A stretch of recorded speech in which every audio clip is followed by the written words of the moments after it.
बिस्मिल्लाहिर्रहमानिर्रहीम। अस्सलाम वालेकुम नाज़रीन, मैं हूं साकिब बशीर। आज हम दो मौज़ूआत पे बात करेंगे। एक तो मखसूस नशिस्तों के केस से मुतल्लिक बड़ी हंगामा खेज समात सुप्रीम कोर्ट ऑफ पाकिस्तान में जारी है। फुल कोर्ट सुप्रीम कोर्ट की 13 जजेस पर मुश्तमिल ये समात कर रहा है। तकरीबन 1.5 घंटे पर मुहित ये समात हुई है। इस वक्त जब हम आपसे बात कर रहे हैं तो इस वक्त वक्फा है उस समात के दौरान। ये 78 नशिस्तें हैं।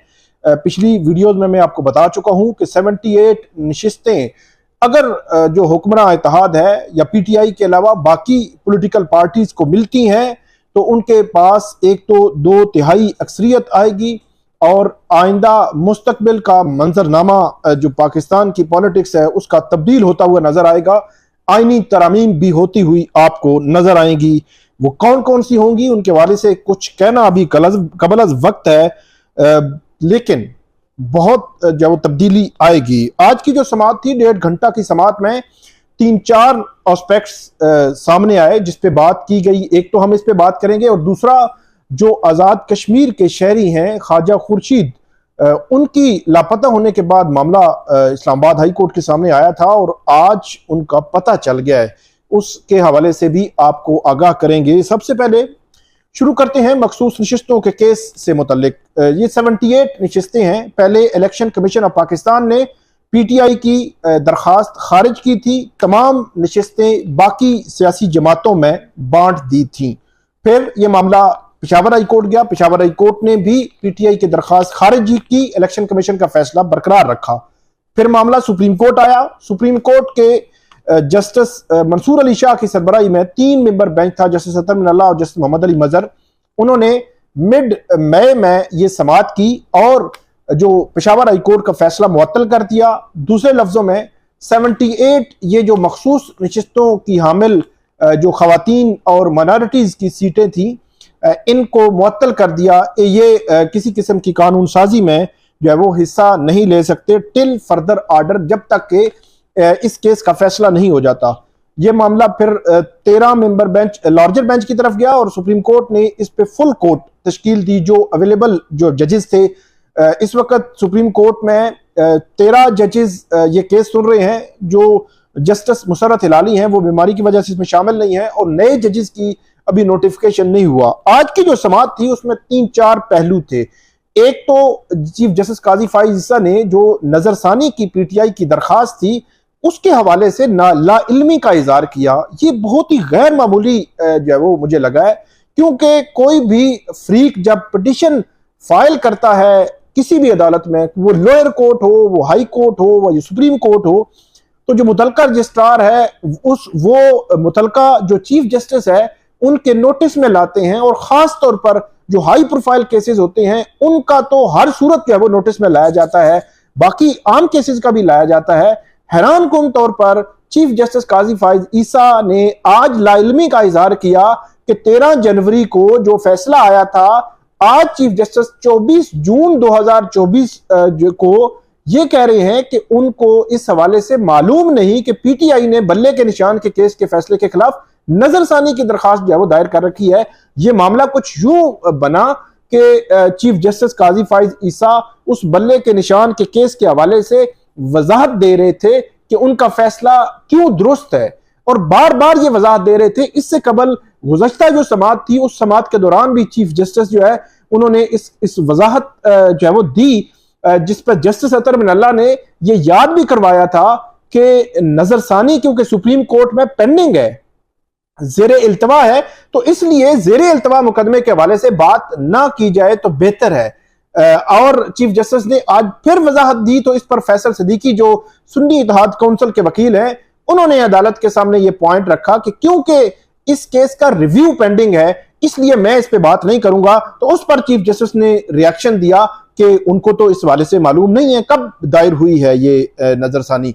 तो फैसल सिद्दीकी ने पीछे बैठे हामिद खान उनसे पूछा, उन्होंने कहा बिल्कुल दायर हुई है, नजरसानी जो है वो पेंडिंग है। सुप्रीम कोर्ट ऑफ पाकिस्तान इससे कबल जो हाई कमिश्नर हैं यहाँ के जो यूके के बरतानवी हाई कमिश्नर, उनको एक खत के जरिए भी पूरी वजाहत दे चुकी है। उस वक्त भी ये चीज पॉइंट आउट की गई थी कि एक ज़ेरे इल्तवा एक पेंडिंग मामला जो है सुप्रीम कोर्ट उस पे इस तरह जो है वो जो वजाहत दे रही है वो कैसे वजाहत दे सकती है। ये एक सेटल लॉ है, ये अदालतें हमेशा से कहती हैं, बल्कि चीफ जस्टिस काजी फाइज ईसा तो आज खुद ये कहते हैं कि जब भी उनके सामने कोई मुकदमा हो, किसी और मुकदमे के हवाले से, किसी और फरीक के हवाले से बात की जाए, फौरन वो इंटरप्ट करते हैं, वो ये कहते हैं कि मेरे सामने ये मामला है ही नहीं, तो इसलिए इस हवाले से बात ना करें। या ये केस ज़ेरे इल्तवा है, या जब इमरान खान पेश हुए थे पिछली जो समाअत थी जो नैब जो तरमीम के केस में, तो इमरान खान ने जब इस मामले को छेड़ा कि जो साइफर का मामला है, तो उस वक्त सुप्रीम कोर्ट के जो जजेस थे उन्होंने कहा कि क्योंकि साइफर की अपील हमारे सामने आ सकती है, तो इसलिए आप जो है वो अभी उस पर बात ना करें। तो ये एक सेटल जो है वो प्रिंसिपल और लॉ, और इस पे जो है वो एक जो है वो इस पे अमल किया जाता है कि जो मामला ज़ेरे इल्तवा हो उस पर बात नहीं की जाती। हैरान कुन तौर पर 13 जनवरी से लेकर 24 जून तक इसके हवाले से बात भी होती रही, और अब सूरत हाल ये है कि आज चीफ जस्टिस ने उस पर लाइल्मी का इजहार किया। मेरे लिए बहरहाल ये बहुत हैरान कुन है, बहुत हैरान कुन है। और ये उन्होंने कहा कि वकला ने हामिद खान साहब को कहा कि आपने इस हवाले से बताया क्यों नहीं है कि आपकी जो नजरसानी जो दरखास्त जो है वो ज़ेरे इल्तवा है। तो ये एक तो मामला जो है वो उसमें ये डिस्कस हुआ। फिर जस्टिस अतर मिनल्ला जो है उन्होंने बड़े अहम सवालात उठाए। उन्होंने ये कहा कि जो कुछ 2018 में हुआ वही मौजूदा इंतखाबात में हुआ। जिन्होंने प्रेस कॉन्फ्रेंसेस नहीं की उन्हें जो है वो उठा लिया गया, जिन्होंने की वो जो है वो उनको कुछ नहीं कहा गया। ये बातें सबके इल्म में हैं। क्या सुप्रीम कोर्ट इस पर हम अपनी आंखें बंद कर ले और आइन और बुनियादी हुकूक की जो पामाली की गई क्या उस पर खामोश रहा जाए? ये वो बातें हैं जिसको ऐसे बाज़-औक़ात सुप्रीम कोर्ट में जो बेंच है उनकी जानिब से ऑब्जर्वेशन जो आ रही होती हैं, ऐसे लगता है कि उनको किसी चीज का इल्म ही नहीं है। इसी मुल्क में इसी जगह पे हर चीज होती रही है, हर मामला जो है वो होता रहा है, और जो सिनेरियो था, जो सिचुएशन थी, सबके सामने है। तो फैसल सिद्दीकी से जब बार बार जो मुख्तलिफ सवालात हो रहे थे, बल्कि चीफ जस्टिस काजी फाइज ईसा ने 2-3 दफा उनको कहा कि आपका कन्फ्लिक्ट ऑफ इंटरेस्ट आ रहा है, आप पहले क्लियर तो करें कि आप जो है वो सुन्नी इत्तेहाद काउंसिल की जानिब से हैं या आप पीटीआई की जानिब से हैं।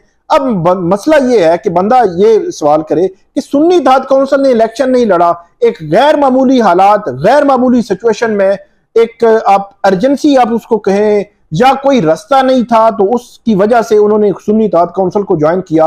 उनको जो है वो जो पीटीआई थी, 13 जनवरी का जो फैसला था बल्ले के निशान के केस का फैसला, वो डेफिनेटली उसने वो आखिरी दिन था जिस दिन सिंबल जमा होने थे, और रात मुझे एग्जैक्टली याद है कि रात 10 या 11 बजे इसका फैसला आया था, और 12 बजे तक सिंबल जमा 12 बल्कि जो है वो वर्किंग आवर्स होते हैं, दफ्तरी जो अवकात होते हैं, उस वक्त तक जो है वो सिंबल जमा कराने का वक्त होता है।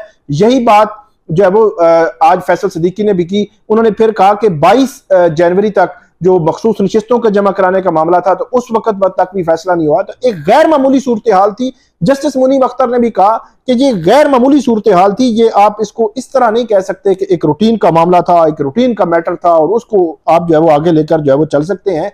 इस पर फैसल सिद्दीकी जो है वो जब उनसे बार बार ये कहा जाता रहा कि आप जो है वो सुन्नी इत्तेहाद काउंसिल और पीटीआई और अलग अलग, हालांकि ये चीजें पता है कि ये सारे लोग पीटीआई के हैं और जो है वो इसमें आए हैं, और आज भी कंसिडर भी पीटीआई के होते हैं।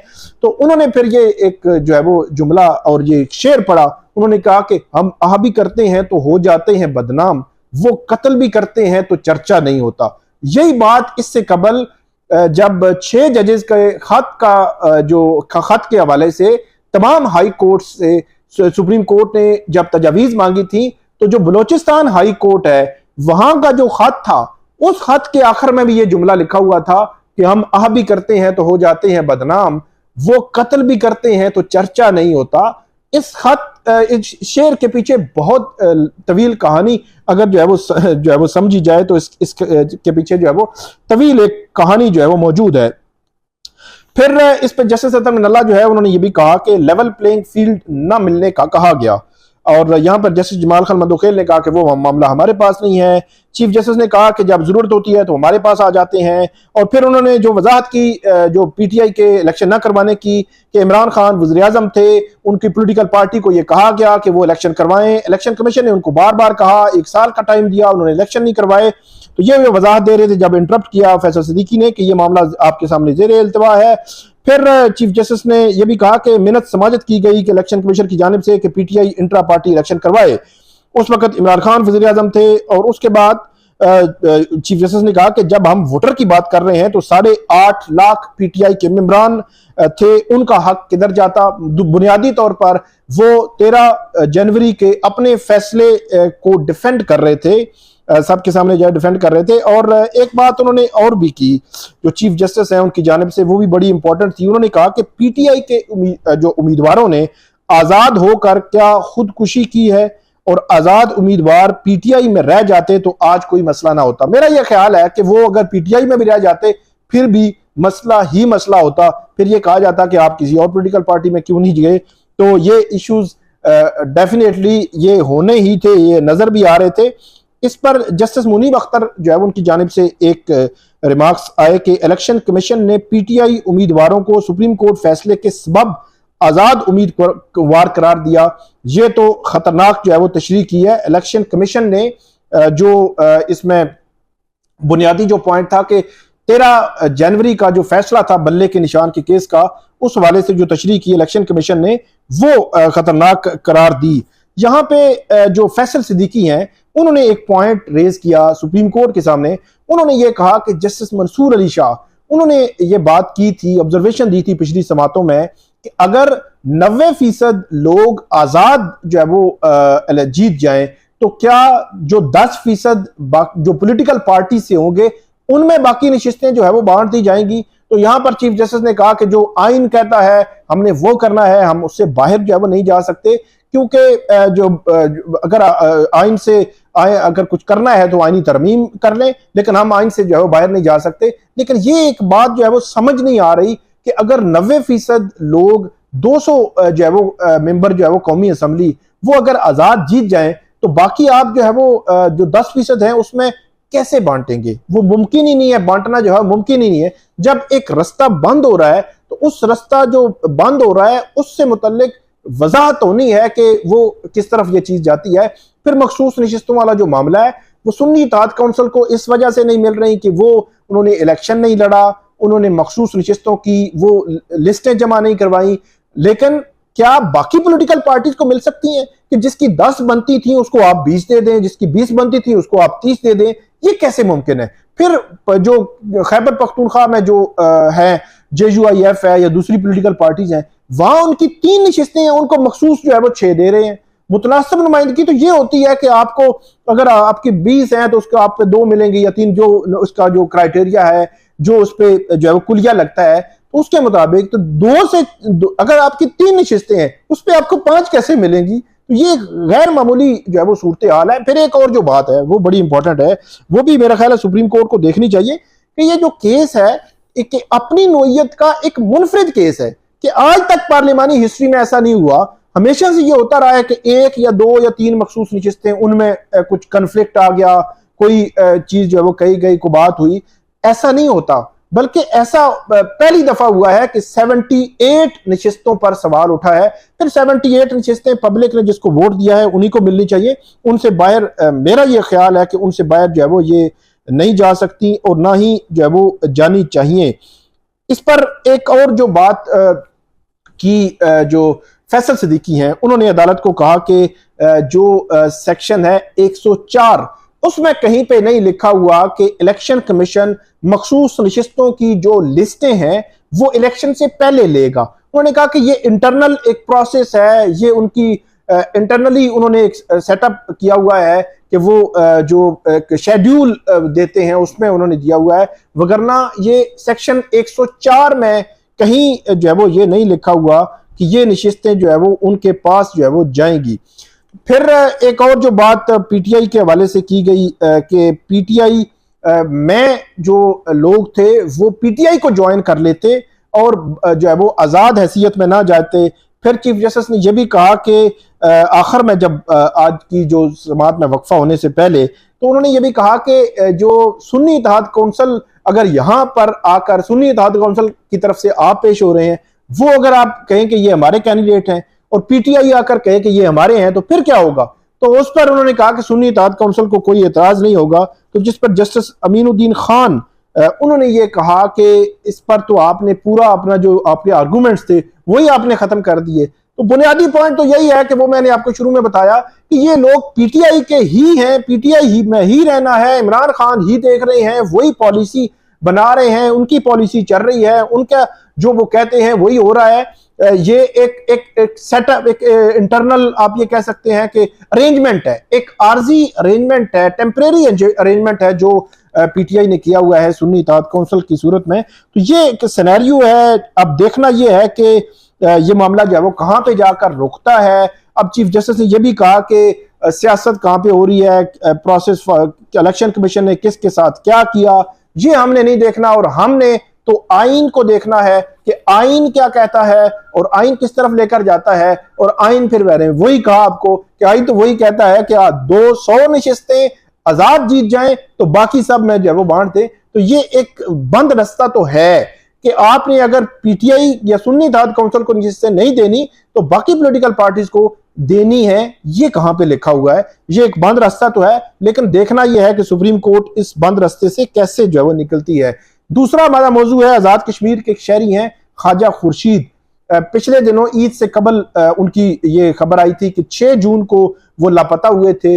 यहाँ पे 12 या 13 जून को पटिशन आई जो जस्टिस मोहसिन अख्तर कियानी ने 1-2 दिन के नोटिस पर जो है वो बुलाया मुतलका हुकाम को ईद के बाद, बल्कि ईद के बाद का दूसरा वर्किंग डे।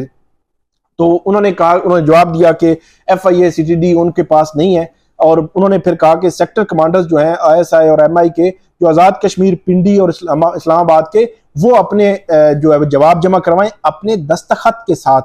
तो आज उन्होंने जवाब जमा करवाना था। वो जवाब तो क्या आना था, additional attorney general Munawwar Iqbal Dugal वो अदालत के सामने पेश हुए। तो उन्होंने कहा कि ख्वाजा खुर्शीद मिलिट्री की कस्टडी में है और जासूसी के इल्जाम में उनको गिरफ्तार किया गया है। और फिर अदालत ने कहा कि चलें, बंदा का पता चल गया कि बंदा है कहां पे।